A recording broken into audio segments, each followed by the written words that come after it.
Whoa, I'm floating through space.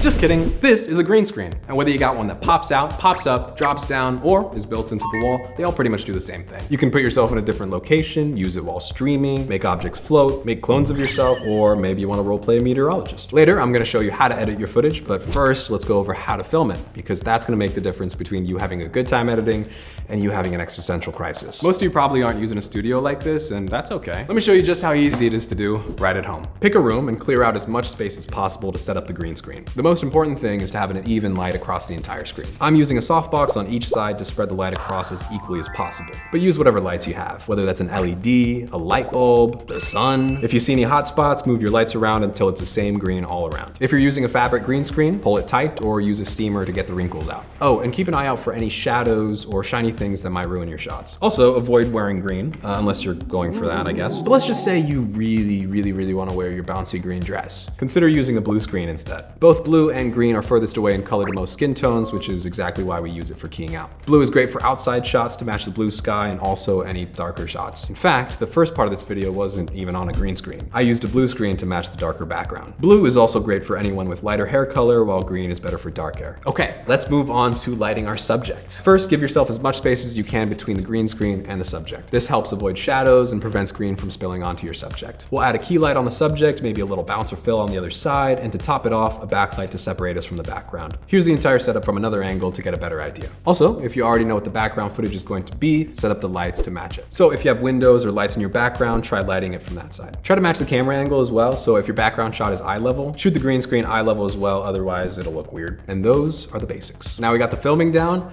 it's time to edit. And edit we shall. Let's open up Adobe Premiere Pro and bring our footage into the timeline. For this example, I'll be using this video of me giving a good old thumbs up. It's got that stock footage look to it. Probably the best time for me to ask you to give this video a thumbs up. I had to, you know, it's like, come on, it's right there. Okay, let's select our clip and go over to the Effect Controls panel, and under Opacity, you'll see a pen tool. Click it, head on over to your video preview window. I'm actually gonna make this a little smaller and then start drawing around my body like so. You can click and drag to round it out, but this is what we call in the biz a garbage mask. I'll go ahead and adjust this a little bit. This is to get rid of anything extra like these lights that are on the side and even parts of the screen that you don't want to bother keying. I'm just quickly scrubbing through the footage to make sure I didn't chop off any fingers or anything. Looks like we're good. All right, we're moving right along. Let's go over to the effects panel and type out key. We do have some options here, but we're going to be focusing on the Ultra key because it's ultra cool. Double click or click and drag to apply it. Now go back to your effect controls and scroll down until you see Ultra key. You see this little eyedropper? Let's click it, go over to the video, and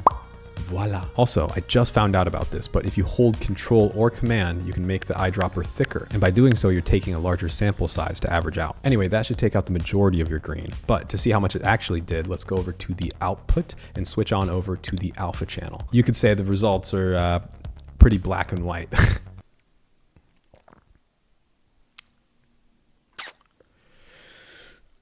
Now, if you're in a rush, you can probably just change the setting to aggressive and then call it a day. In which case, thank you for watching. Goodbye. Okay, we're back to the default setting. Let's go ahead and take care of some of the stuff that I missed. Looking at all these settings is probably a little daunting. Realistically, we're not even gonna touch most of these. Transparency affects transparency. Shocker. Highlight and shadow affect the light and dark areas of your screen. So if you take a look at my footage, the bottom of my green screen is actually a little darker than the rest. And by going down on the shadow, I can actually get rid of all of that. But I'm not going to because it takes out my hair. Tolerance affects the range of color in the key. I'm gonna give it a little bit. And finally, for matte generation, we have pedestal.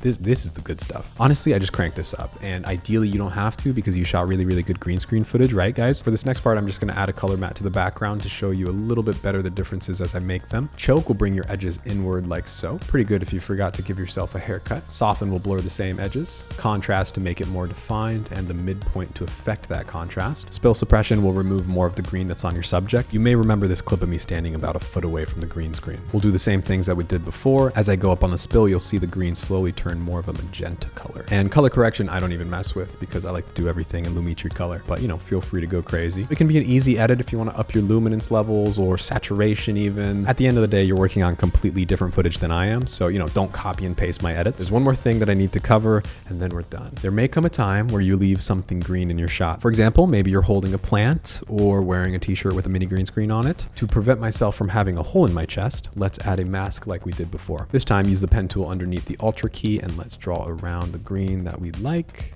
Perfect. Right now it's only keying what's inside, but if we go over to controls and hit inverted, beautiful. But let's just say there's some movement in the shot like this. All we got to do is start from the very beginning and go ahead and hit this track forward button.